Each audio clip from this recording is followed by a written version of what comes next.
Run. Oi, eu sou Alexandre e eu tenho medo de livros que abordam futuros distópicos. Eles sempre acertam. Oi, eu sou Madison e ler é o melhor remédio contra o obscurantismo dos nossos dias. Oi, eu sou a Leo Wheeler e eu não sou e-book, mas estou disponível para download.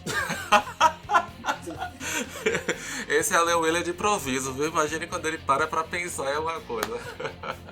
Muito bem, pessoas. Hoje viemos fazer aqui mais uma conversa meio informal sobre livros. Vamos falar sobre os livros que nos marcaram, os primeiros livros que cada um leu, o livro que a gente gosta de ler, que a gente não gosta, o autor que a gente gosta. Enfim, a gente vai bater aqui um papo informal sobre livros. E para isso, nada melhor do que convidar o nosso amigo Ale Wheeler, pros íntimos, que é nosso amigo escritor. Ale já esteve aqui, não precisa se apresentar de novo não, né, Ale? Acho que não, né? Já me apresentei, mas se for o caso, me apresente de novo. Meu nome é Leo Wheeler, sou de São Paulo, sou escritor, tenho 2 livros publicados já. Os dois são de contos, o primeiro chama Maria Vazante e Outras Histórias, pelo Clube de Autores. E o segundo, Nunca Mais Voltei, que saiu em julho desse ano pela Folhas de Helva Edições, e também de contos. Os dois com contos com temática LGBTQ. Beleza, então bora lá. Bora lá, Alexandre. Gente, rapidinho, nos acompanhe até o final deste casting e apresentaremos as recomendações da semana. Lembrando ainda que novos episódios vão ao ar todas as quintas-feiras. Queremos que vocês nos ajudem a construir os próximos casts. Entrem em contato conosco através do eoutrasnerdices@gmail.com ou ainda das redes sociais. Este podcast é um patrocínio de MCWF, consultoria e assessoria, serviços contábeis, cálculos trabalhistas, imposto de renda, abertura, transformação e baixa de empresas, serviços online com documentos digitais ou impressos. WhatsApp 75992913017. MCWF, consultoria e assessoria, agilidade e competência trabalhando por você. Agora sim, bora lá, Madison? Bora lá, Alexandre.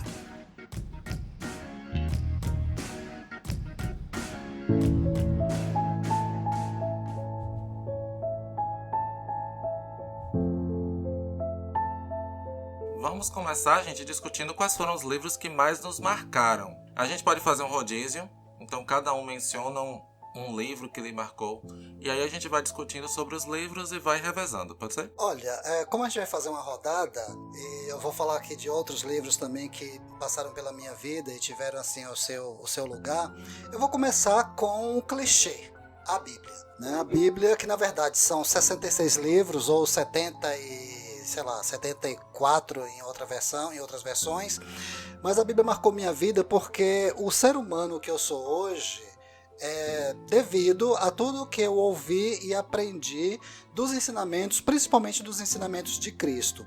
Então eu não vou dizer que eu obedeço a todos, isso seria uma mentira danada, mas eu tenho uma admiração enorme pela vida de Jesus, pelo pensamento de Jesus, pela maneira como ele tratava, respeitava as pessoas, a empatia que tinha, as leis que ele promulgou, vamos dizer assim, que é a lei do amor, do respeito, né, da compaixão. Então, para mim, assim, o que marcou mesmo, o livro primeiro que marcou a minha vida foi a Bíblia. Eu confesso que eu nunca li a Bíblia.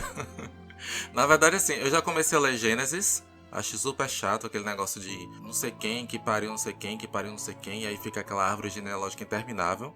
E já li um pouquinho de Apocalipse. Ou seja, o início e o fim, né? Mas o meio eu nunca parei pra ler. Eu confesso também que eu nunca li muito também. Eu já li uns pedacinhos só. Mano, eu li muito a Bíblia. Porque assim, se você lê 8 capítulos por dia, em 3 meses você lê a Bíblia inteira. Se você, nos mesmos 8 capítulos, né, lê só o Novo Testamento, você lê em menos de um mês. Ele já tem até um cálculo de quanto tempo você demora pra ler a Bíblia. Eu sei muito isso. Não sei, mas assim, não me atrai, eu acho a linguagem complicada. Não é à toa que tanta gente tem tantas interpretações diferentes pra Bíblia, né? Sim, então, é bem isso. Mas eu mesmo. tenho curiosidade. Eu tenho um plano de ler não só a Bíblia, mas como o Alcorão e outros livros religiosos também, até pra comparar e pra ter minha opinião. Eu gosto de falar mal ou falar bem, mas falar de uma coisa que eu sei. Enquanto livro, enquanto literatura, e considerando a Bíblia como literatura, como livro, desassociando a questão do sagrado do livro em si, a Bíblia é um livro muito bom, é um livro excelente. O pouco que eu já li é muito bom, é interessante de você ler. Mas eu concordo com a Lê, é um livro que tem as mais diversas interpretações, porque é um livro complexo. Não é um livro não é uma leitura fácil, é uma leitura, é uma escrita que tem muita simbologia, tem muita figura de linguagem, usa-se muitas parábolas, usa-se muitas metáforas e simbologias para se dizer o que se quer. E isso, logicamente, que quando você não... Se um texto que já é escrito de forma direta já pode ter as mais diversas interpretações, porque cada um vai ter que interpretar de um jeito, você imagina um texto que é escrito através de parábolas, de metáforas, de figuras de linguagem, de simbologias. Ô Willer, para você ter uma ideia disso que você está falando, como é verdade, eu falei aqui que são 66 livros, né? Se não for a versão católica, que são 70, acho que 4, 75. Né? Então, assim, tem um livro só de cânticos, de poemas, né? Salmos. E tem provérbios também, que são, sei lá, pequenos ditados populares judeus. Tem Cânticos dos Cânticos, que é um livro altamente erótico. Você quer ver erotismo na Bíblia? É quase pornográfico. Cânticos dos Cânticos, que foi escrito por Salomão, né? Que teve só 700 concubinas e 300 esposas. Então acho que ele entendia do babado, né? Com certeza. Super família tradicional. Ovo de codorna. Exatamente.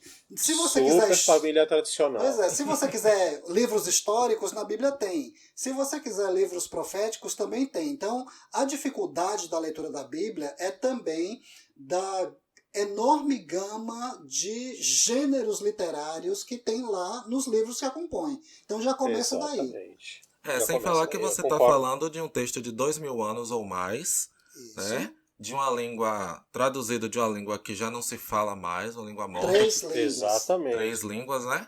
E que sofreu várias traduções no decorrer dos anos. Então imagine um telefone sem fio que não é esse exato. livro. E outra, escrito por mais de uma pessoa. Com isso. E em lugares diferentes. Em lugares diferentes, né? E então é complicado. Muito. A galera é muito simplista. Sim, enquanto trabalho de ficção, é um livro excelente. Sim. Arrisco dizer que talvez seja o maior livro de ficção já escrito. Apocalipse, então. Exato. Eu nunca entendi aquele negócio dos selos. Porque vão abrir 7 selos. Alguma coisa assim. E aí, gente, eu tenho.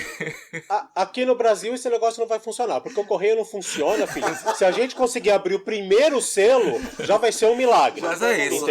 Eu sempre imaginei na minha cabeça, literalmente. Então eu imaginava que eram cartas, e aí você tinha que abrir a carta né? Abre a carta. Rasgar o selo, sei lá. Né? Aí o mundo inteiro acabou e aqui no Brasil fala assim, vixe, o mundo acabou. Querido, aqui não chegou nem o segundo da carta. Vai ter que esperar. A gente mal abriu o primeiro selo. Gente, deixa eu ajudar vocês. Vocês lembram daqueles filmes de época em que o rei escreve uma carta, enrola o pergaminho, coloca uma cera, né, uma cera e usa aquele carimbinho. Exato. Aquilo é o selo. Entendi. Né? Então entendi. quem vai abrir a carta, ou seja, desvendar o mistério que está escrito, tem que romper o lacre, romper o selo. É aquele selo ali, não é o nosso selo postal, não, mas é só uma dica. Se bem que hoje em dia você vai ter que abrir 7 e-mails, ou então você vai ter que abrir 7 mensagens no WhatsApp, né? Exatamente. Se Deus se atualizou, ao invés de ser selo, ele vai mandar 7 áudios no WhatsApp. Exatamente. Entendeu? Ou então faz 7 Twitter e espera retweetar. Isso, por aí. Beleza, e você, Lê? Qual é o seu primeiro livro marcante? Bom, depois de falar da Bíblia, é difícil você colocar qualquer coisa. Não. Não, mas eu falo assim, não pela questão do sagrado. Porque é um livro muito importante para a história da humanidade mesmo, né, gente? Não adianta a gente tacar pedra na Bíblia porque ela foi distorcida, deturpada, mal interpretada e porque os homens fazem um mau uso dela. Toda a nossa cultura está pautada em algum elemento da Bíblia. Toda a nossa cultura... Exato, principalmente a nossa cultura ocidental, né? Isso, toda ela é pautada e sedimentada, o alicerce da nossa cultura ocidental é a Bíblia. Então é um livro que tem uma importância. Para mim, eu citaria o 20.000 Léguas Submarinas, de Júlio Verne. E os livros do Júlio Verne em geral, porque foi a minha porta de entrada para a literatura. O primeiro livro que eu li, ou um dos primeiros livros que eu li, foi Não minto, 20 Mil Léguas não. Foi Viagem ao Centro da Terra. Depois eu li 20 Mil Léguas Submarinas. Eu também li Monteiro Lobato, Reinações de Narizinho, toda a série do Sítio do Pica-Pau Amarelo do Monteiro Lobato. Mas eu diria que o primeiro livro que eu tenho uma lembrança assim, mais clara de ter me influenciado, me marcado muito, foi Viagem ao Centro da Terra, do Júlio Verne. Ale, não me deixe errar, mas Volta ao Mundo em 80 Dias também é de Júlio Verne, né? Também é do Júlio Verne. Eu lembro de ter lido esse livro na minha pré-adolescência e também Viagem ao Centro da Terra. 20 Mil Léguas Submarinas eu já peguei, mas não consegui ler. Não era meu, né? Eu comecei a ler na casa de alguém, e aí fui embora e tive que deixar o livro. Eu gosto de 20 Mil Léguas. Eu gosto de 20 Mil Léguas Submarinas, mas na minha opinião pessoal, eu não é um livro menor dele. Eu não gosto muito. Eu acho não tão bom. Eu gosto muito mais de Viagem ao Centro da Terra. O primeiro livro que me marcou muito foi um livro que eu li recentemente. Não tem 2 anos que eu li esse livro, que foi o Fahrenheit 451, do Ray Bradbury. Né? Maravilhoso. E é um livro que me assustou bastante, porque eu nunca vi um cara acertar tanto as coisas. Então, para quem não sabe rapidinho, é uma história, é um futuro distópico, né? Eu não lembro exatamente em que ano se passa. Nesse futuro, as casas são a prova de fogo. Então, os bombeiros, a função deles, eles não têm mais a função de apagar fogo. Na verdade, a função dos bombeiros é colocar fogo em livros que passaram a ser proibidos, né? E aí algumas coisas no decorrer da história me assustaram bastante pelas semelhanças com o que a gente está vivendo. A primeira coisa é que não foi uma ditadura que impôs essa proibição dos livros, e sim as próprias pessoas que com o tempo foram parando de ler e perdendo o interesse. Então tem um trecho no livro que fala que, por exemplo, grandes clássicos passaram a ser publicados em tipo enciclopédias, onde eles resumiam cada clássico em um parágrafo ou coisa assim. Né? Você tem os programas de televisão passando futilidade o tempo inteiro, então as pessoas só assistem isso. É um livro maravilhoso, tem um final super triste, super lindo. Tem esse personagem que ele é um bombeiro no início da história, mas que ele vai sendo modificado, ele é tocado por uma menina, né, que aparentemente tem problemas mentais, se eu não me engano, né? E é uma história assim, super comovente e ao mesmo tempo super assustadora. Eu achei um livro triste. Qualquer semelhança com o Brasil de 2020 não é mera coincidência. Nossa, eu fiquei não só morrendo Brasil, de medo. né? O mundo inteiro, né? Qualquer semelhança com a atualidade global não é mera coincidência. É bem isso mesmo. No Nordeste se conta uma história. Eu gosto muito de história de doido. Eu não sei se é por identificação, mas... Bom, o outro livro que me marcou foi Drácula, de Bram Stoker, que eu até já falei dele aqui em outros casts. E me surpreendeu porque eu sempre assisti filmes de terror, eu sempre li quadrinhos de terror, vampiro, lobisomem, etc. Mas quando eu descobri que o Drácula dos filmes e dos quadrinhos tinha sua origem em um livro, eu corri atrás para ler, acreditando que o livro, né, ia ter lá muita chupação de sangue, muita cabeça decapitada, né, muita gente virando vampiro, morto-vivo se levantando da tumba, aquela coisa toda. E não! A minha surpresa é que Drácula tem lá o vampiro, claro, tem gente morrendo, sim, tem todo aquele clima, né, lúgubre e pesaroso, mas é uma aventura que trata, na verdade, de um homem do passado, um homem da antiguidade, querendo se adaptar para sobreviver aos tempos atuais, os tempos dele, século XIX. Então ele queria sair da Transilvânia, lá dos Cárpatos, e ir para a Inglaterra, porque a Inglaterra na época era praticamente o centro do mundo, uma grande capital, uma colonizadora. Então ele queria estar no movimento, no meio da metrópole, e queria se adaptar. Então a luta do Drácula é por adaptação, a luta daquele homem antigo é para se adequar ao novo, à modernidade, é se atualizar, é não ser esquecido. É como se fosse um místico lutando contra a tecnologia, né? Então é o misticismo contra a tecnologia. E aí essa aventura que me fascinou. né, com tudo aquilo que vem. E ele foi escrito também em forma epistolar. O primeiro livro que eu li que tinha esse formato, que era escrito como se fossem cartas sendo trocadas, usando recortes de jornais, usando publicações outras, diários de marinheiros. Então aquilo dá uma veracidade ao que você está lendo, é como se de fato aquilo fosse real, como se tivesse acontecido mesmo. E isso também me impressionou bastante, o estilo literário. Eu assisti a adaptação, a clássica, né, dos anos 90, mas nunca li o livro, não. E aquela adaptação, que acho que é do Coppola, né? Se não me engano, acho que é do Coppola. Francis Coppola. Acho que é do Coppola. É uma adaptação muito boa. Muito Sim, boa, muito boa. Muito próximo do livro. Muito próximo do livro, porque tem essa questão de que depois que as versões que Hollywood começou a produzir, com Bela Lugosi, depois com Christopher Lee, toda aquela série, apesar de serem filmes clássicos, filmes bons, passam distante do livro.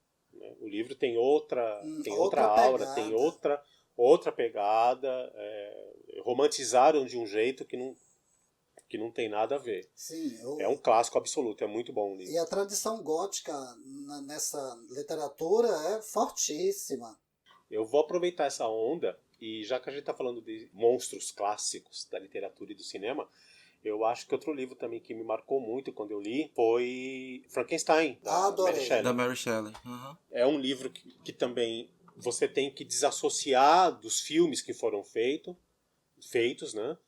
Exceto uma adaptação que é com Robert De Niro e com o Kenneth Branagh, que é o que eu acho que aquela adaptação é bem próxima do livro, mas a gente está falando novamente da tradição das novelas góticas, das origens do terror clássico, né? E Frankenstein, apesar de ter essa questão do terror, né, de ser uma criatura que é criada, é um monstro, na verdade ele não é um monstro. É um livro extremamente triste. Sim. Porque fala do mito da criação, né, o homem querendo brincar de ser Deus e criar a vida de uma forma, entre aspas, não natural. Remete ao mito, né, um mito de Prometeus, não é à toa que geralmente é conhecido também como Prometeu pós-moderno, mas é um livro extremamente triste porque toca em questões humanas, de preconceito, de não aceitação, a relação filial, a negação, a questão de você precisar matar o pai para se realizar enquanto pessoa, toda a mística também, porque fala, assim como o Drácula que o Matson comentou, a Mary Shelley também tece esse comentário sobre, no caso, a eletricidade, os avanços da ciência. Até que ponto a ciência avança e até que ponto ela deve ou pode avançar. E isso num livro que foi publicado, acho que também no século XVIII ou século XIX, é um livro bem antigo. Acho que é final do século XVIII. Ou final do século XVIII. 1890 e alguma coisa. Já é século XIX. Isso. É uma escrita muito linda, tem um componente de terror, é um terror muito mais psicológico do que um terror escrachado, e é um livro muito humano, porque você acaba, no livro, mais do que nos filmes, você acaba tendo empatia pela criatura, pelo homem que é criado. Você tem pena dele, porque ele só se fode. Manos, o século XIX, principalmente na Europa, ele foi muito fértil, né? Ele nos deixou alguns bons clássicos, que inclusive existem adaptações cinematográficas de quase todos eles, né? O Homem Sim. Invisível, o próprio Moby Dick e muitos outros aí. E realmente, isso que você falou, Willer, é forte, a questão da influência da época na literatura, os questionamentos, né? Exato. Com relação à ciência e o místico, né, com relação ao colonialismo, o neocolonialismo, né, foi uma época em que a Inglaterra estava dominando exato. a Índia, a África, né, então aquelas viagens náuticas, né, sempre tem algum livro relatando as viagens náuticas e etc. A questão da eletricidade que você falou, então é esse avanço. E quando você fala do Brincar de Deus, a Mary Shelley ela faz esse levantamento de questões com relação até onde pode ir a ciência, que perdura até hoje. Então, por exemplo, Perdura até hoje. na exatamente. questão da biologia, né, a questão da genética, a questão da biorrobótica, né, dos ciborgues, porque a pessoa coloca um marca-passo no coração, ela já é um ciborgue. Né? Exato. Então, As pessoas que colocam um membro que sofrem acidente e são amputadas e colocam um membro artificial, próteses, né? Isso, são Já estão ciborgues. flertando com a mistura com o mecânico. Isso. Né? E essa questão que a gente tem de manipulação genética, DNA, isso. manipulação genética, clonagem. Que a gente, né, clonagem, é uma coisa. Concordo totalmente, é um questionamento que a gente se faz até hoje. Então a atualidade dessas obras, ela se encontra muito nas questões que foram levantadas lá, mas que estão aí até hoje.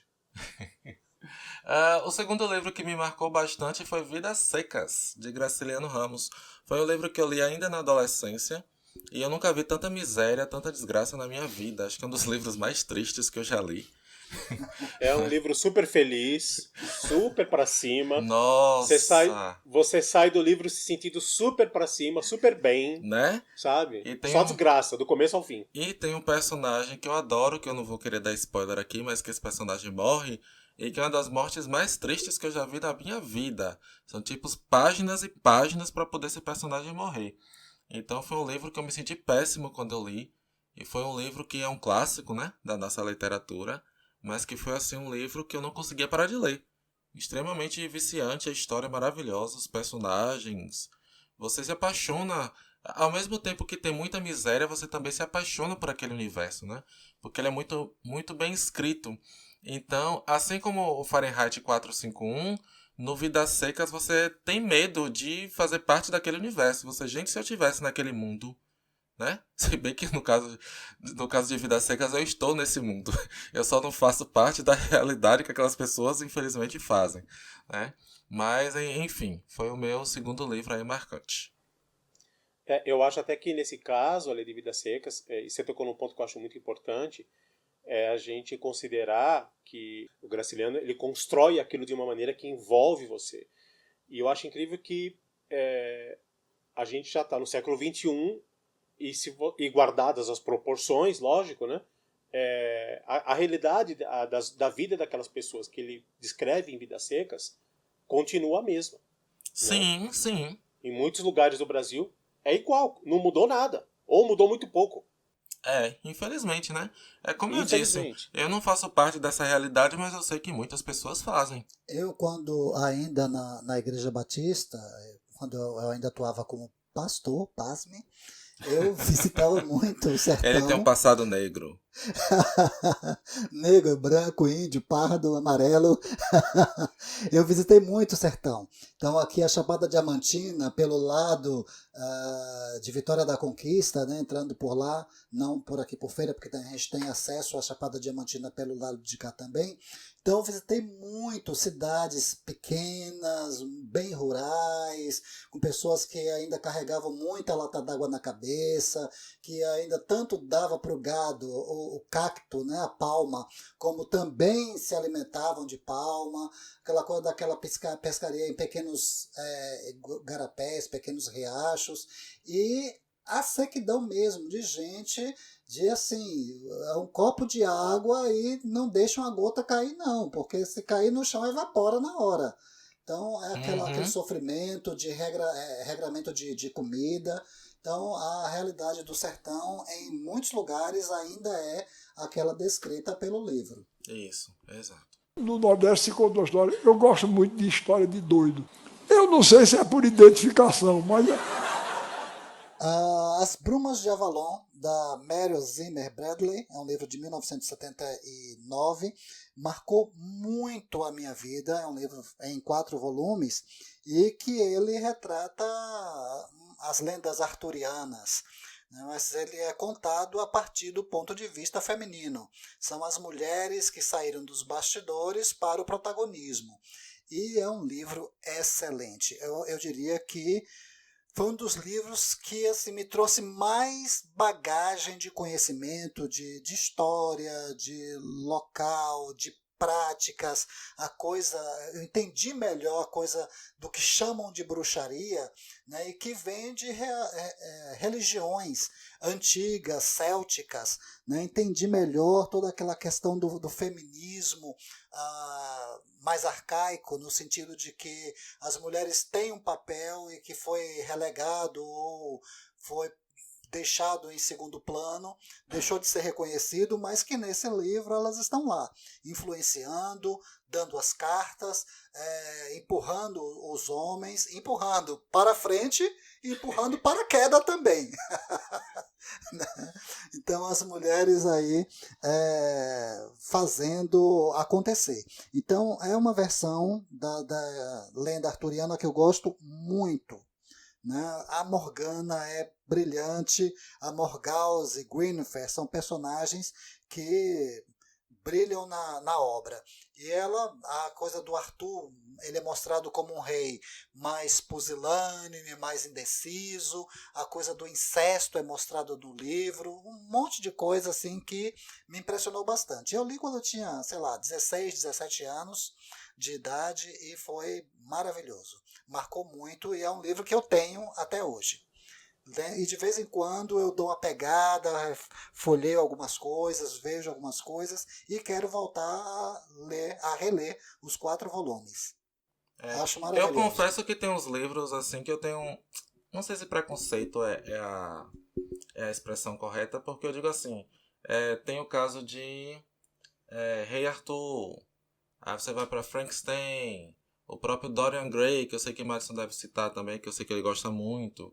São personagens que já foram tão explorados na cultura pop que você acha que não tem mais. Sabe que você vai ler o livro e que você não vai se surpreender. Eu sei que eu com certeza estou errado. Né? Com certeza você está errado. Mas que ainda assim você cria aquela resistência e acaba dando prioridade a outras coisas. Durante o bate-papo eu lembrei de um livro que eu li quando eu estava no ensino médio, e é o Não Verás País Nenhum, do Inácio de Loyola Brandão. Esse livro também me marcou muito, porque eu lembro que foi o primeiro livro, é um pouco distópico, é uma distopia, mas não é uma distopia no sentido de uma sociedade totalmente anárquica, ou uma sociedade que se desfez. Eu não classificaria esse livro do Loyola como uma distopia no modelo clássico, mas eu lembro que foi o primeiro livro de um autor nacional que eu li e que me deu esse choque de uma realidade totalmente diferente da que eu vivia ou da que a gente poderia viver. E nesse livro ele tem o personagem principal, passa em São Paulo, a história se passa em São Paulo, se não me engano ela se passa em São Paulo, e ele dá a entender que já é o livro já é antigo, o livro deve ter uns 20 anos ou mais, 30 anos, eu não lembro de quando que é o livro, mas eu lembro que ele descreve já uma sociedade que já está no limite, já está quase na beira da extinção. A cidade está toda fodida, a sociedade já está toda desgastada, as coisas estão ruindo. E tem esse personagem principal que ele começa... uma coisa que me marcou muito no livro é que ele guardava os calendários. Quando acabava um calendário, eu lembro que ele embrulhava os calendários com todo o esmero, com todo o cuidado, punha uma fitinha e guardava os calendários. E é a trajetória dele nessa cidade, nessa São Paulo totalmente já distópica. E eu lembro que aquilo me marcou muito. Uma que o Loyola escreve pra caralho, ele escreve bem pra caralho. Uhum. Mas foi o primeiro contato que eu tive com uma literatura, entre aspas, de ficção científica nacional, porque antes eu nunca tinha lido nada, eu só li autores estrangeiros. E também pelas questões sociais que ele põe, porque o personagem principal ele é casado, e a mulher dele é totalmente apática. Tem uns ecos de Fahrenheit 451, mas é um livro que eu recomendo que todo mundo leia. Esse Não Verás País Nenhum. O título já é foda. Se eu não tivesse lido, eu compraria pelo título. Olha pra isso. Né? Não Verás País Nenhum. E condiz com o livro, porque o livro passa uma desesperança, não só com a cidade, mas com a sociedade, com o país de forma geral, porque já é uma sociedade que já está morta. E não tem esperança nenhuma no livro. O próximo livro que eu vou citar é Dom Casmurro, um clássico, né? De Machado de Assis, acho que todo mundo foi obrigado a ler na escola. Clássico. Eu não li por obrigação na escola, na verdade eu li depois, Eu acho que ainda estava na escola, mas eu li porque eu quis ler mesmo. Eu era muito curioso com a questão de, né, se Bentinho foi traído ou não. Eu tinha certeza que ao final do livro ia ter alguma conclusão e acabou que eu não tenho conclusão até hoje. Nem você e nem ninguém. Nem ninguém, querido. É um dos grandes mistérios da humanidade. Exato. O dia que a gente descobrir, acaba o mundo. Com Esse aí vai certeza. ser. Esse aí é um dos selos do Apocalipse que ainda não foi aberto. Eu acho que se Esse duvidar, é, nem com Machado certeza. sabia. Nem Machado. Ele, não, filho da puta, fudeu com a cabeça de todo mundo. Com Ele pôs isso daí e falou assim, Anos eu de vou terapia deixar, pra superar, né? eu vou deixar essa porra aqui pra todo mundo que ficar depois, ficar quebrando a cabeça pra saber se ela traiu ou não traiu. E eu vou estar morto mesmo, eu quero que todo Né? mundo se foda Pois é. depois. Eu confesso que eu acho que ela não traiu. Porque o livro é narrado do ponto de vista dele, do Bentinho, e ele se mostra sempre muito ciumento e obcecado por ela.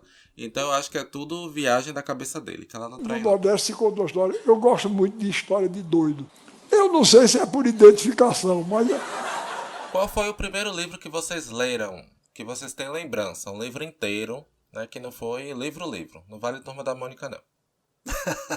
Livro. A minha primeira lembrança de leitura é um livro do Sir Conan Allan Poe, Edgar Allan Poe, que é O Enigma da Pirâmide, que inclusive também tem um filme. O filme é até bonzinho, ele é uma adaptação do livro que é legal, é fiel, É muito verdade. legal. É do É bem jovem. Você assistiu, Ale? Assisti, é maravilhoso, é muito legal. Exatamente. Steven Spielberg, né? Eu não lembro quem é o diretor do filme, Talvez mas seja só a produção dele, mas com certeza tem o dedo acho que dele. acho que ele produziu e quem dirigiu foi o Robert Zemeckis. Tenho quase certeza. Pronto. Uma duplinha dos anos 80 e 90. E o livro é muito gostoso de ler. O livro, você vive o livro. Você entra na aventura, muito bem escrito. É uma aventura com o jovem Sherlock Holmes. Né? Jovem mesmo, ele é, sei lá, tá saindo da adolescência, deve ter seus 16, 17 anos. Exatamente. Né? Então, é um livro gostosíssimo. E eu lembro que foi o meu primeiro livro, inclusive um livro de capa dura, colorido, todo bonito. Eu tenho ele até hoje. Eu acho que é o único livro da minha, sei lá, infância que eu ainda tenho. Ah, Maria. Não lembro se foi o primeiro que eu li. Mas o primeiro que eu tenho uma lembrança clara de ter lido de cabo a rabo foi o Viagem ao Centro da Terra, do Júlio Verne. Eu lembro que era uma edição de uma coleção que tinha na casa dos meus pais, que era uma edição de capa dura, com ilustrações. A capa era vermelha, com o título era escrito acho que em dourado. Em algum momento, eu não sei porquê, em casa resolveram dar, não sei para quem, sumiu, deram. Me arrependo até hoje, porque era uma coleção linda de Júlio Verne. Para não dizer que nunca mais achei, eu achei uma vez uma coleção dele parecida com essa, num sebo aqui em São Paulo.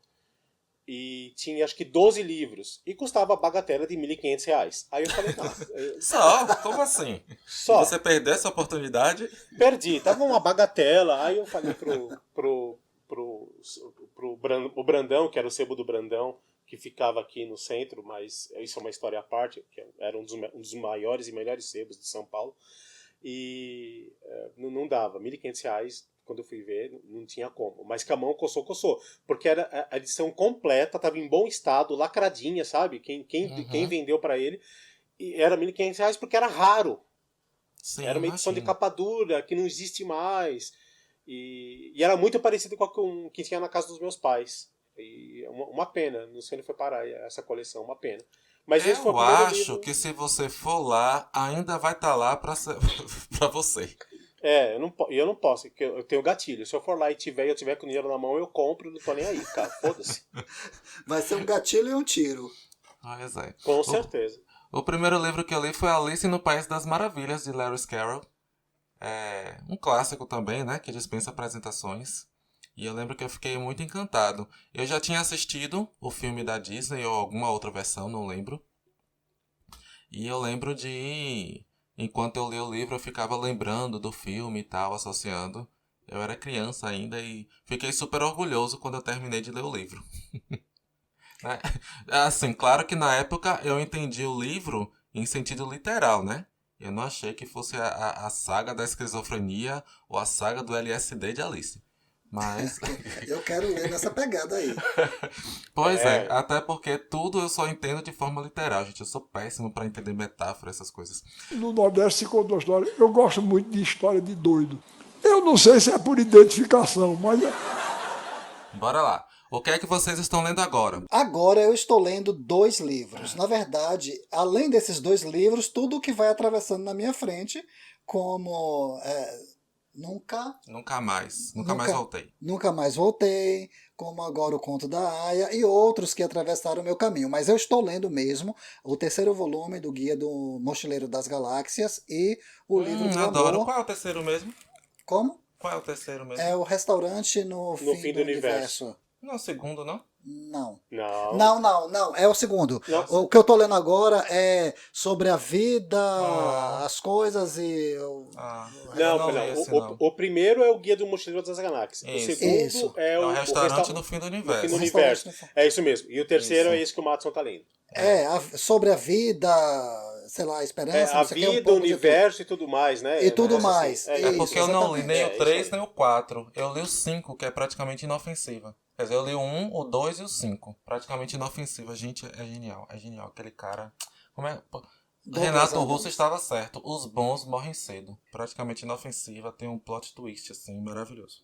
Eu devo, E eu acredito nele. eu devo confessar que eu não me lembro de ter me divertido tanto lendo um livro como essa Sim. coleção de Douglas Adams, O Guia do Mochileiro das Galáxias. E o outro que eu tô lendo que Você eu acho para pra rir, né? é maravilhoso, velho. Ele tem umas tiradas assim fantásticas. E tô lendo também o livro do Amor, são 2 volumes, eu tô no primeiro ainda, que é um livro da psicanalista Regina Navarro Lins, que também faz uma viagem na história sobre o amor. Não só o amor erótico, mas o amor paternal, o amor entre amigos, né, as relações entre as pessoas e tal. Então, o relacionamento, amor, afetividade, e é um livro fantástico. Eu também tenho aprendido muito com as abordagens, porque ela faz links, né, assim, hoje é assim, porque no passado já foi assim. Hoje, isso que existe hoje é resquício daquilo que já foi em tal época, em tal lugar.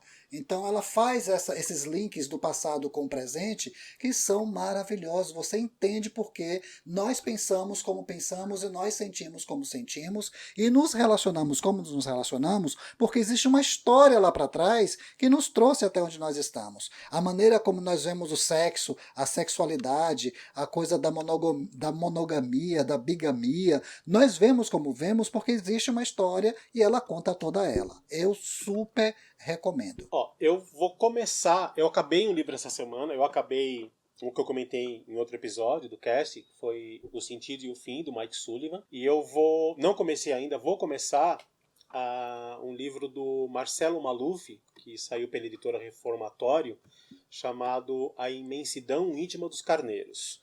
Não comecei o livro ainda, mas é mais ou menos, ele conta, parece que a trajetória de uma família que vem do Líbano para o Brasil. Tem toda essa trajetória dessa família que é imigrante, e ele começa a buscar a história da família dele, através das histórias do avô, que os pais e tios contavam. E ele é mais ou menos um coming of age, ele busca a identidade dele e a dos seus antepassados. E parece que ele faz uma ponte entre o Líbano e Santa Bárbara do Oeste, que parece que é onde o menino vai morar. Ah, legal. Eu tô lendo Duna, né? Eu parei justamente para ler o Nunca Mais Voltei. Faltam 200 páginas para eu terminar, e aí como também o filme foi adiado, eu estava lendo em ritmo alucinante por causa do filme. Como o filme foi adiado, aí eu esfriei também e dei uma paradinha. Eu Também achei que era só eu achei que eu peguei o livro para ler, Sim. falei, não, eu tenho que ler esse livro de 700 páginas, eu tenho que ler porque vai estrear o filme. Aí eu já tava, né? E os arrombados, nem pra avisar que vai adiar o filme, quando eu tava na página 100. Porque daí eu tinha parado e ia ler outra coisa, porque eu já tinha lido Duna. Mas acho que eu vou terminar logo. Nem que eu Não, faça eu também. algumas anotações, mas eu termino logo. Quando eles falaram que não ia ter filme, Eu já tinha passado, faltava tipo 150 páginas pra acabar o livro. Eu falei, vá se fuder, agora eu vou ler essa merda aqui. Não, e o pior é que as primeiras 200 páginas, vamos combinar que são um pouquinho penosas, né? Eu insisti ali, pelo menos gente, pera aí, não vai acontecer nada aqui não. Mas enfim, não é um livro chato de ler em nenhum momento, mas eu confesso que as 150, 200 páginas, eu achei um pouquinho arrastadas. Aí depois ele entra numa aventura alucinante, né? E aí depois o livro foi adiado, eu não sei o que acontece. O filme foi adiado. Tô lendo O Idiota, que eu não sei se eu vou voltar, do Dostoiévski. É um livro muito interessante, muito bom, mas tem uns diálogos muito longos, os personagens falam por páginas e páginas, histórias e histórias, mas eu gosto desse tipo de livro porque ele descreve muito bem um contexto, ele descreve muito bem uma época, né? Assim como a Jane Austen também, os livros dela são um retrato daquela época. Então eu me interessei bastante por Dostoiévski por causa disso. Com certeza vou dar mais uma insistida, que é outro calhamaço, né? Vou dar mais outra insistida.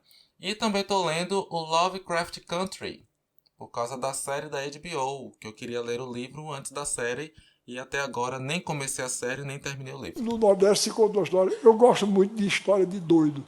Eu não sei se é por identificação, mas Livro que é melhor que filme e filme que é melhor que livro, que eu acho que é mais difícil de você achar. Livro melhor que filme, eu citaria Código da Vinci, de Dan Brown, que eu achei o filme chatíssimo, e o livro é daquele tipo que você lê em uma sentada. Dan Brown tem uma escrita maravilhosa, sempre com capítulos muito curtos e que no último parágrafo acontece alguma coisa bombástica e você já fica louco para virar a página e começar o próximo capítulo, né?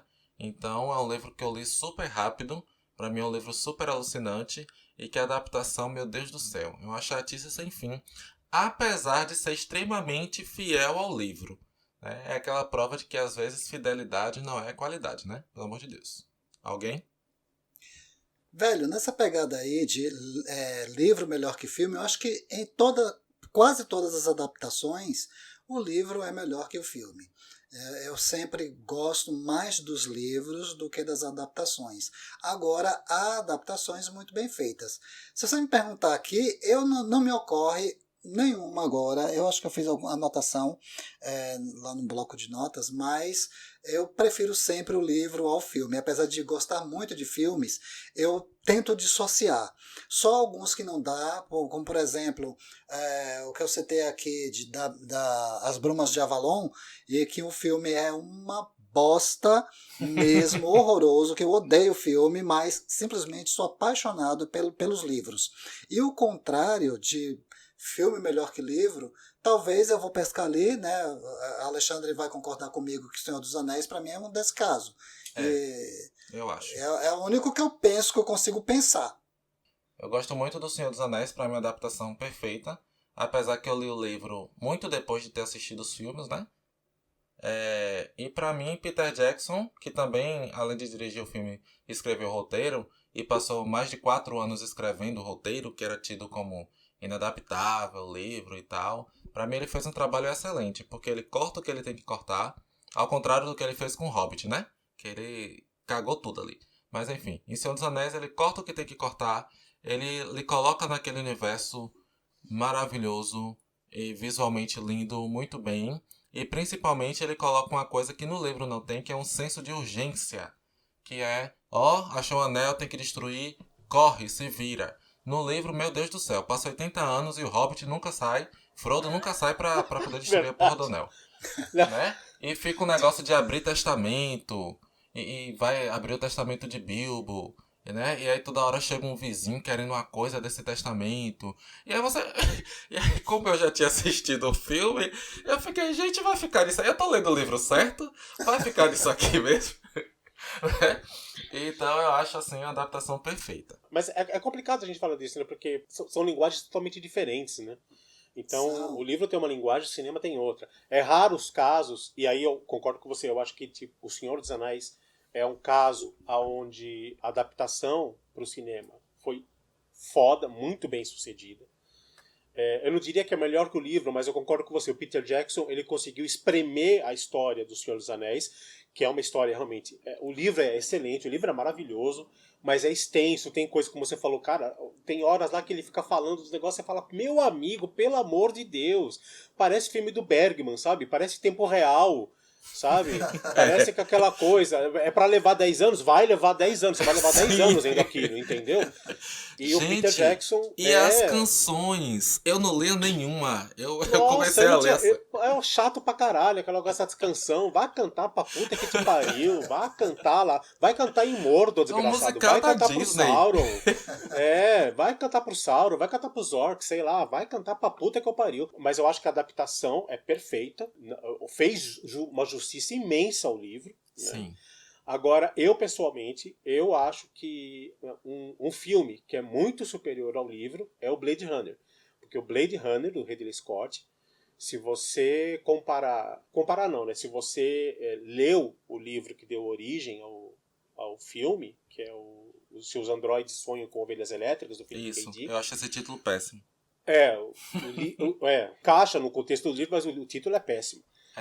É porque você tem que ler o livro para entender o título. Exato. E eu lembro que, tudo bem, que eu primeiro vi o filme e depois eu li o livro, então eu estava muito impregnado. E eu achei o livro tão meia boca, eu falei, puta que eu pariu, que livrinho meia boca. O livro, ele toca em outras questões que talvez o filme não toque, mas eu acho religiosa, por exemplo. Tem isso que no Blade Runner tem, mas fica mais diluído. Mas eu acho que o Ridley Scott, com o filme, ele pegou aquele livro do K. Dick e elevou para um patamar, tipo, muito acima. Uhum. Ele fez um negócio, ele tirou leite de pedra com aquele filme. É porque eu acho que no caso de Blade Runner, né, no caso do livro, é o oposto do Senhor dos Anéis. Porque Tolkien descreve, mas justamente porque ele quer que você entenda, que você mergulhe naquele universo. Exato. Talvez seja isso que falte, né, pro K. Dick lá, o autor de Blade Runner, porque ele não é tão descritivo. O livro tem muito mais diálogos. Exatamente. Né? Você consegue entrar na mente dos personagens, mas o universo ele não é tão bem escrito. E aí o Ridley Scott ele criou um universo de Blade Runner que é imitado até hoje, né? Uhum. Então virou referência. Isso. A estética do Blade Runner virou referência.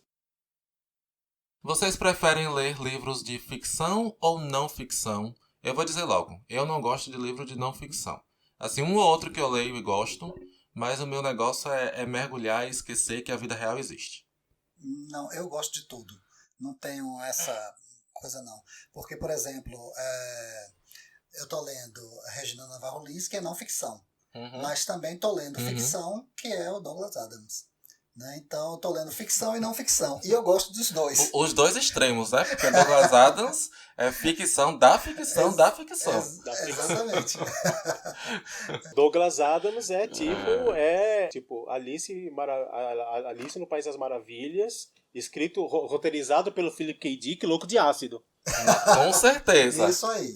Então eu não tenho essa preferência não. Eu sendo bem escrito e eu tendo o assunto bem abordado, tendo assim, tem a coisa da diagramação também, que né, letra muito grande, letra muito pequena, essa coisa que tem isso também. Né, que ajuda ou atrapalha o andamento da leitura. Mas em se tratando de gênero, tanto faz. Se for bem escrito, tô dentro. Você tem alguma preferência, Lê? Não, eu também não. Que não. Eu sou igual ao Madison, eu leio os dois. Eu leio ficção e não ficção. Gosto de ler livros de reportagem investigativa. Por exemplo, eu li A Casa, do Chico Felice, sobre o João de Deus. Adorei. Apesar que esse ano eu li 2 livros de não ficção que me marcaram muito, que foi o Eu Travesti, que é a autobiografia, né? Da Luísa Marilac. Isso, da Marilac, que eu amei o livro dela. E eu também li o Depois de Auschwitz, que é esqueci também o nome dela, que é a irmã de Anne Frank, que também é não ficção e foi um livro que me impactou muito. Tá. Livro preferido que leu este ano? Velho, eu ainda tô nele, que é Douglas Adams. Uhum. Indiscutível. Como eu já li os 2 primeiros volumes, eu posso dizer que já li esse, foi meu preferido desse ano, assim, né? Uhum. Livro preferido que eu li esse ano? Foi o Conto da Aia, que eu li, né? Eu parei a série no meio, assisti uns 5 episódios da série, e aí falei, não, eu preciso ler esse livro. Fui ler o livro, devorei, amei, Um dos melhores livros que eu já li na minha vida, na verdade. Não, o Conto da Aia é muito bom. Né? É muito, muito, Isso. muito, muito bom. Eu tenho problemas, não vou falar porque Madison ainda não leu, eu tenho problemas com o epílogo. Mas, tirando isso... Eu não vou dizer que é o melhor, mas acho que é um dos que... Aquele livro que quando você fecha, acabou, você fica meio... Você fala, puta, por que eu não escrevi essa porra desse livro?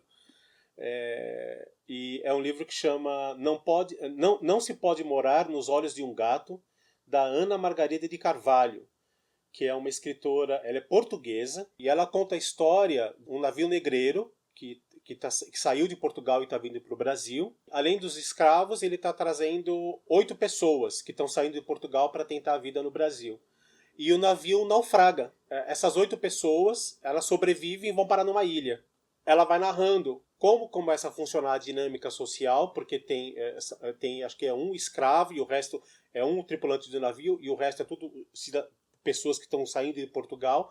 E ela intercala a história da vida na ilha com o passado de cada um, o que fez eles saírem de Portugal. No Nordeste se conta uma história. Eu gosto muito de história de doido. Eu não sei se é por identificação, mas...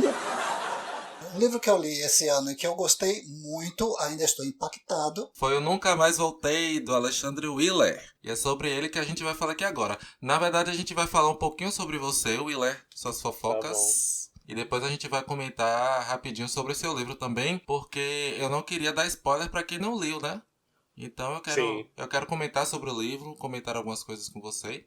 Beleza. Mas eu não queria que a gente entrasse assim tão a fundo para quem está nos ouvindo ter a mesma experiência que a gente teve, que é pegar o livro sem saber nada e ler e se deliciar com os contos. Então a primeira pergunta que eu tenho para você é: quem é Alexandre Willer? A ler Willer por a ler Willer. Isso a gente... É uma pergunta bem clichê, mas a gente quer saber onde você nasceu, qual a sua formação acadêmica, profissão, ofício, estado civil ou do coração, etc, né? A gente quer saber de você. Isso, dê seu Lattes e seu perfil no Grindr. Bom, eu sou de São Paulo, como vocês já sabem, né? Nascido e criado em São Paulo. Sou gay, não sei se deu pra perceber. Nossa, eu nem sabia. Não percebi. É que eu sou muito discreto, né? Eu sou discreto fora do meio. Isso.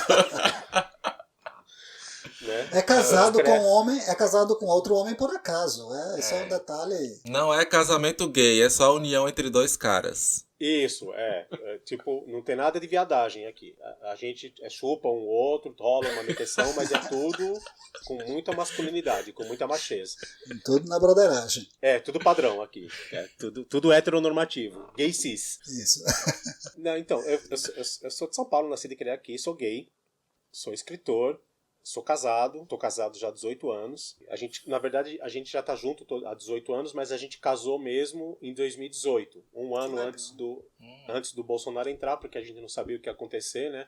Isso. A gente não sabia se em 1º de janeiro ia ter paredão de fuzilamento para as bichas, se a gente ia ser tudo enviado para o campo de concentração. Todo mundo correndo pro bueiro. Todo mundo correndo pro bueiro, não sabia se ia ter que voltar pro armário, então a gente já casou, né? Correndo o risco do casamento ser anulado, né? Como acontece no Conto da Aia.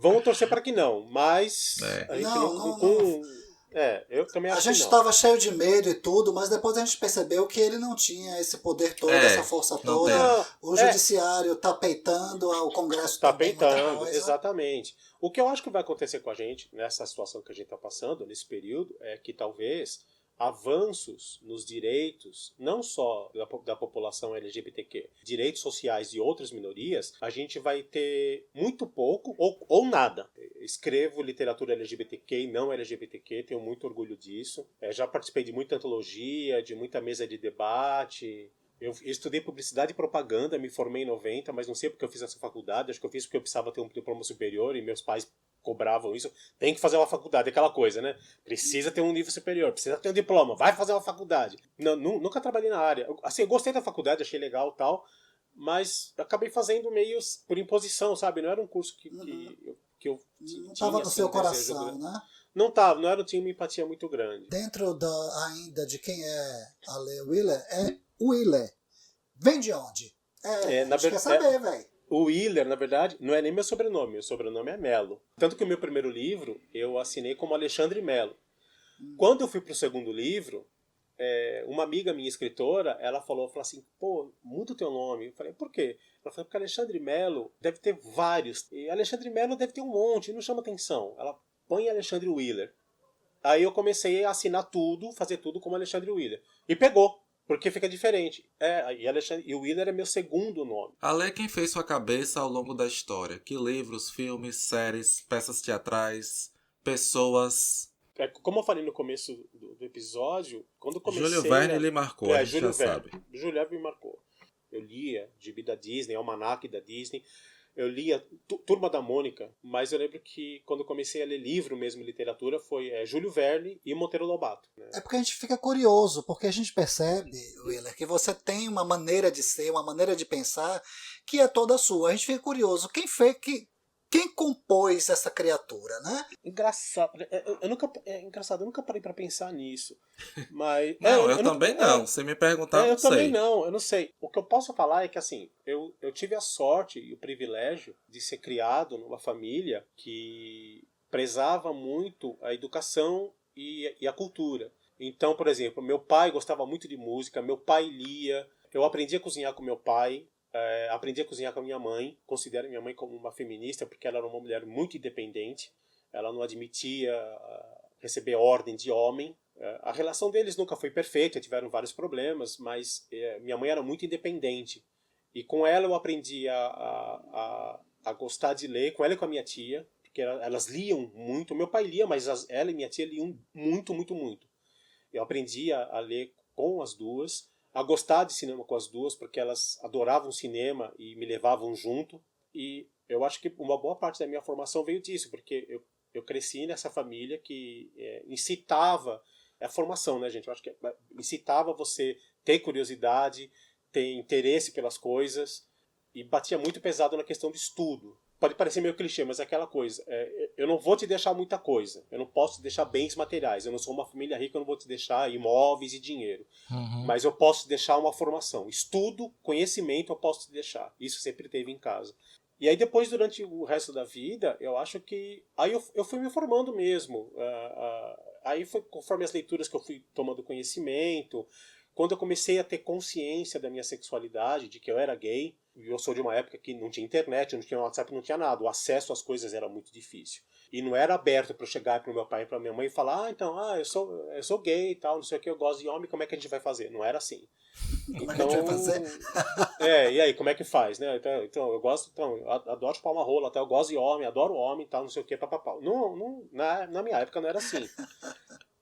Mas também sou, de novo, muito privilegiado, porque quando a questão foi abordada, quando meus pais descobriram que eu era gay, ao invés de eu ser expulso de casa, ou internado, não, eles... Lógico, foi um baque, ninguém soltou fogos, não teve festa. Meu filho é viado, que beleza! Ai, meu filho é viado.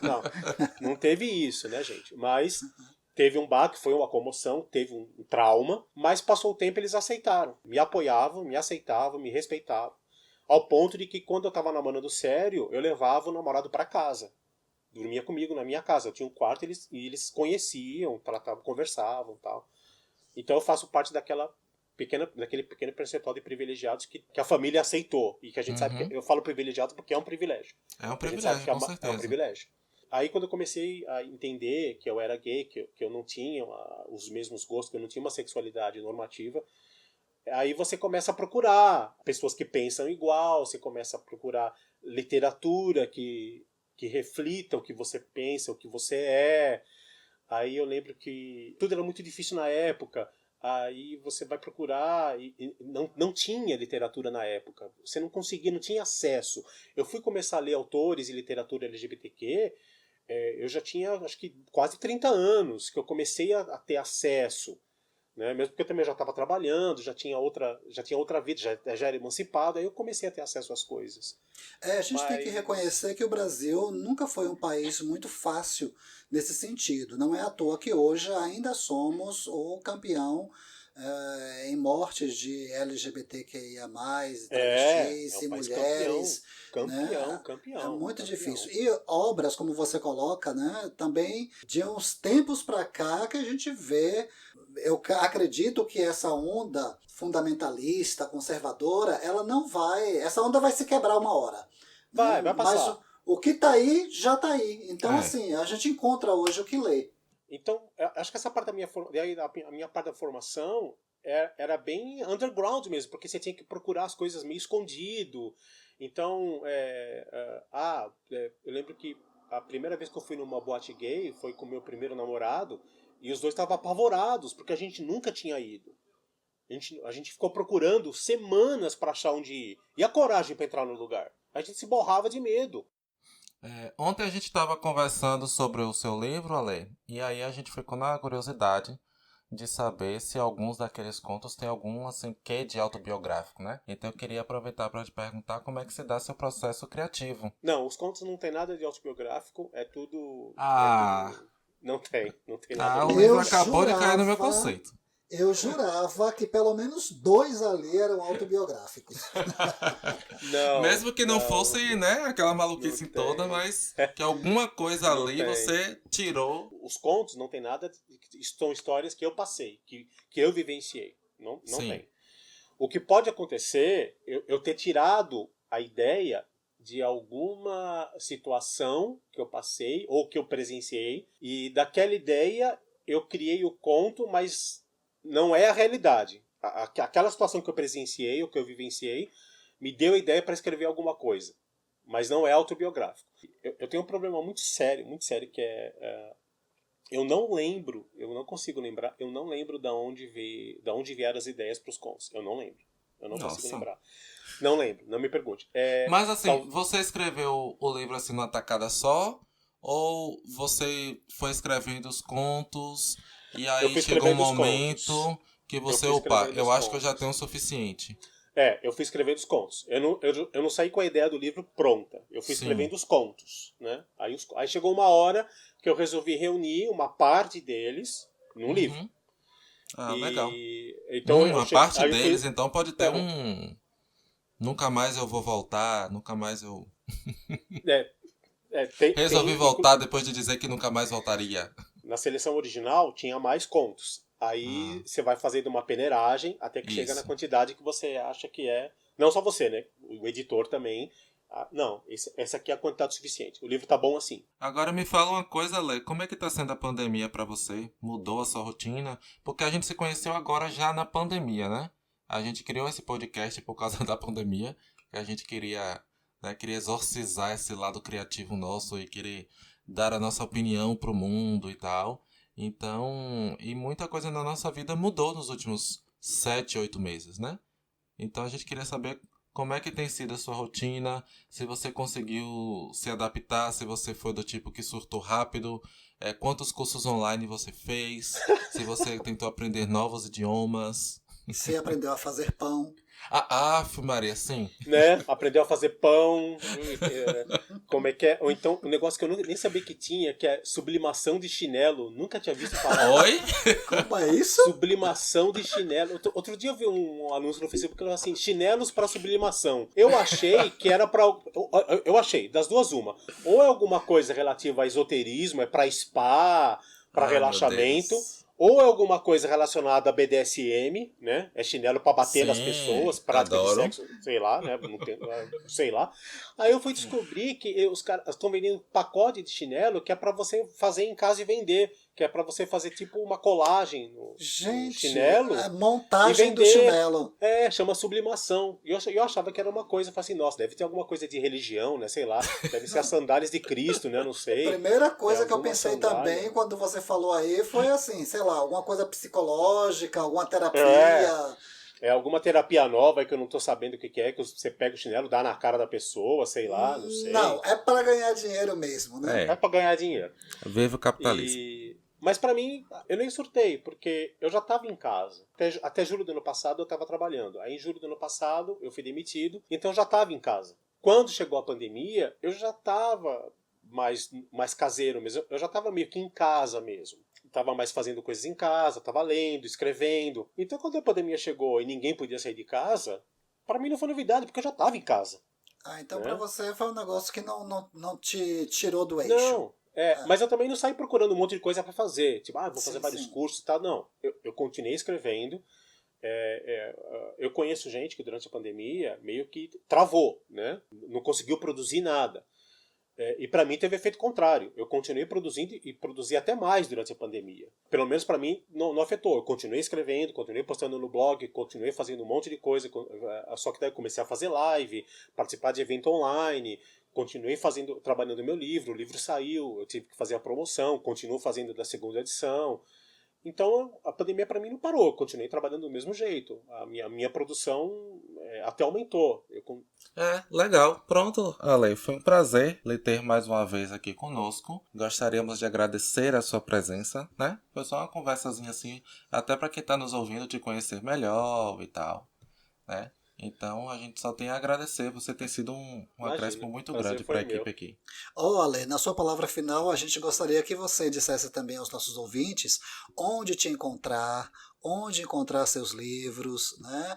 Fale aí um pouquinho. Então, o meu livro, que eu Nunca Mais Voltei, que está na segunda edição, ele está à venda diretamente comigo. Também está à venda no site da editora. É só vocês procurarem por Folhas de Relva Edições. Também tem Instagram da editora, Folhas de Relva. Eu também estou no Instagram, Ale_Willer, WILLER. Aí é só me adicionar e me chamar, que eu estou vendendo o livro. Já está à venda comigo na editora, com frete grátis para todo o país. Então eu estou mandando, vai com frete grátis. É só entrar em contato comigo que eu falo como é que faz para comprar. Você também participa de um podcast, não é isso? Participo de um podcast também, chamado Rapidão Podcast, que é um podcast diário com dicas de literatura, tecnologia, séries, casa, música. E toda quinta-feira, nesse podcast, eu dou dica de literatura. E é um podcast legal se depender daquele podcast, eu vou à falência, né? Porque vocês todo dia uma dica diferente. Né? Todo dia uma dica diferente. Né? Todo dia uma dica diferente. Tem um dia que eu não sei, eu ainda não memorizei quem é quem, mas tem uma falando da... Como é que se diz? Smart. Né? Casa inteligente. Para casa inteligente. Isso, e falando da lâmpada inteligente... E falando da Alexa aí, que você dá comando de voz e que gente, que maravilha, legal, que vontade que eu fico de comprar isso tudo. E é legal porque esse podcast, assim, a ideia deles é que são episódios diários, cada dia um tema, cada dia uma pessoa diferente e um tema diferente. Eu falo toda quinta de literatura, falo de livro, quadrinhos, e não pode, é no máximo 5 minutos. Então você tem que resumir aquilo em 5 minutos. Muito bem, então Alexandre já fez os agradecimentos, eu vou fazer também, eu fico muito grato pela sua participação conosco, é a segunda participação, né, que você faz conosco, espero que venham outras, certo? E espero que nós possamos nos conhecer pessoalmente também, né? Sim, já está tudo certo. É um prazer. Ou irmos a São Paulo, você vir à Bahia, né? Então... Cara, muito obrigado mesmo. Dá um abração no seu marido, agradeça a ele aí por ter nos emprestado você para nós fazermos aqui esse trio. Não, é quase esse homenagem à Troá literária. Homenagem à Troá. Isso. Então bora lá para as recomendações da semana.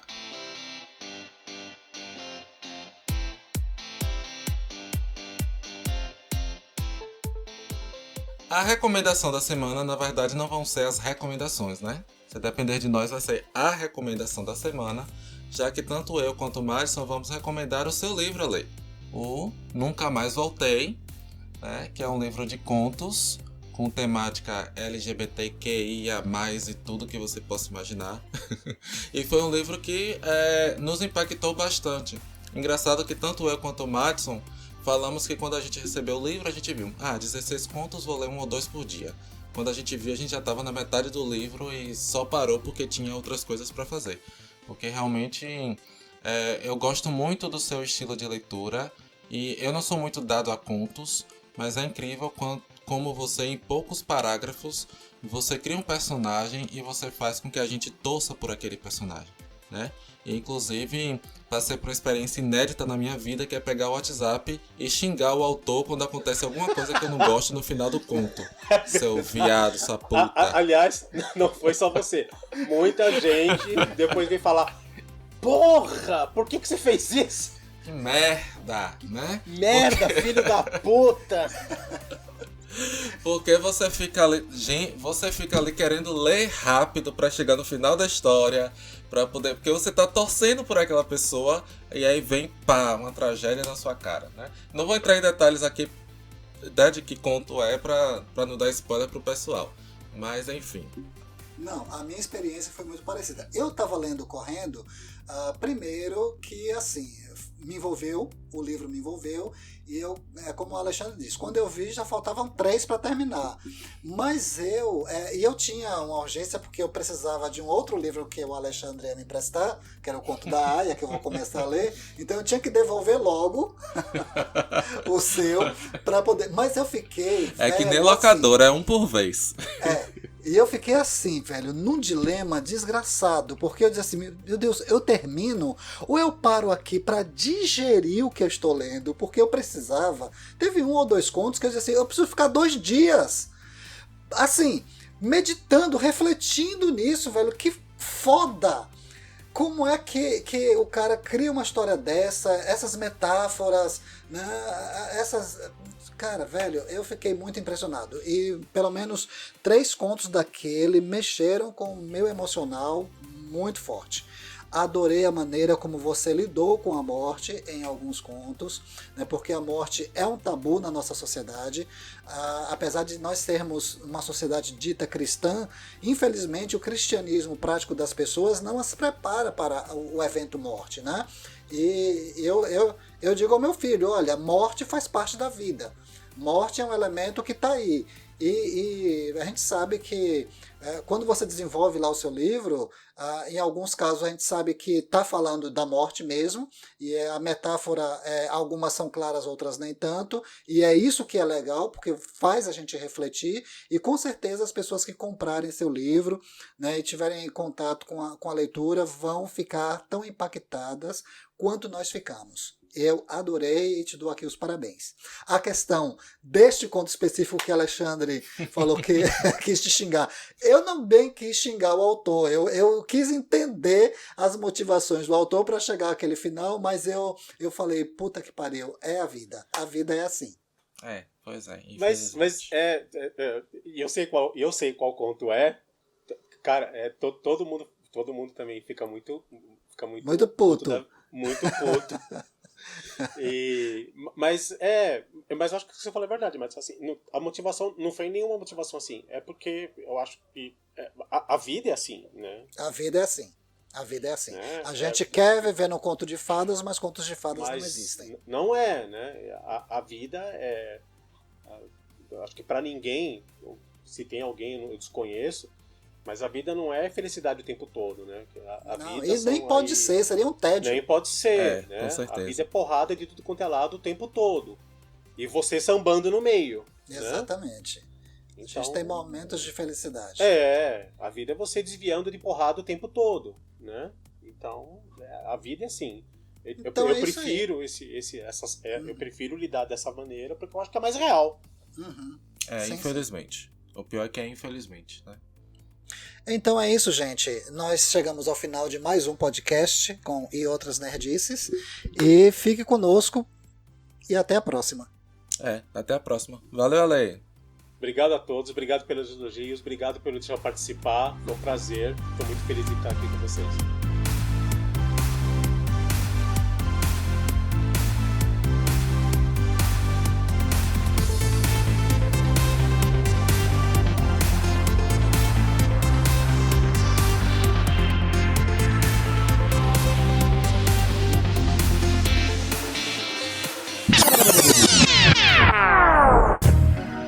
Não saiam daí, porque ainda não acabou. Nós precisamos que vocês entrem em contato conosco por meio do nosso e-mail eoutrasnerdices@gmail.com e das nossas redes sociais, Facebook, Instagram e Twitter. Se você nos ouve pelo Spotify ou Deezer, pense em se tornar nosso seguidor, é só clicar em seguir e o aplicativo vai te avisar sempre que tiver episódios novos, que aliás, saem todas as quintas-feiras. E se você nos ouve pela Apple Podcast, faça sua avaliação e deixe seu comentário. Pedimos também que divulguem nossos links em suas redes sociais e comentem nossos casts com amigos. Tudo isso é importante para que a discussão aqui proposta continue acontecendo, né? Até semana que vem. Agora sim, até semana que vem.